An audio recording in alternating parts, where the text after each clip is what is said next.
Good morning, Hero Wars fans. It's been 2 days since I was promoted to the Gold League. In this video, I'd like to share with you my honest impressions of moving Guild War to the Gold League. First, let's talk about the guild as a whole. The guild as a whole has about 9 guildmates who are good enough for the Gold League. As for the remaining 11 members, they cannot compete for victory points in the Gold League. Of course, I'm one of the 11 who can't compete for victory points. Oh dear, I thought I could handle it, but it's completely out of my hands. However, there is no guild where all 20 participants in a guild war have max power. As for the lower members, all guilds are similar. But for those of us who have been in 6th place in the Gold League since this week, it all feels like another level of strength. I'll tell you about myself.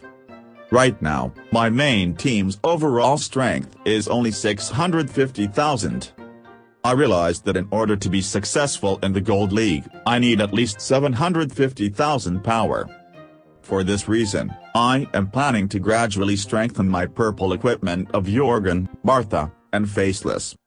I used to think that I could fight reasonably well with purple equipment, but lately I just can't help but feel underpowered.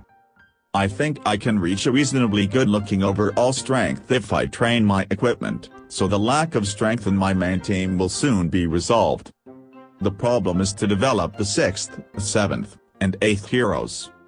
After playing in the Gold League, I realized once again that one main team is not enough to make it.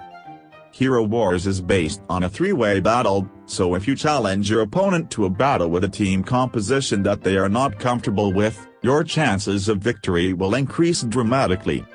In other words, if you train your heroes to be a counter to the enemy team, it will be easier to win the battle.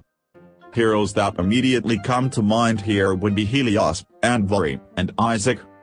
By incorporating these heroes into your team, you can gain an advantage against certain opponents. Looking at the Gold League's battle logs, most people are attacking with team formations other than the ones placed in the defense base, so I feel the need to prepare my heroes for such a fight. That's a lot of work. This week, I'll continue to train my heroes in the same pattern as before, but next week I feel I'll need a different strategy. I'll talk about my other thoughts.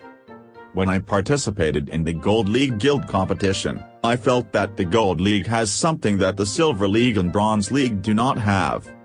In the lower leagues, where 15 guild champions fought each other, the fights were somewhat set in stone, but in Guild Wars Gold League, where 20 guild champions fight each other, I got the impression that there was a lot of variety. After a year and 3 months of Hero Wars, I can now say that the Gold League is something else. In addition to the strength of the enemies, I could feel the enthusiasm of the players in the highest league. The spirit that comes from the other side of the screen is different from the Silver League. That's why I realized once again how interesting Hero Wars is. Now, it's time for the video to end. If you're playing in the Gold League, please subscribe to my channel. Thank you for watching the video until the last part. I'll see you in my next video.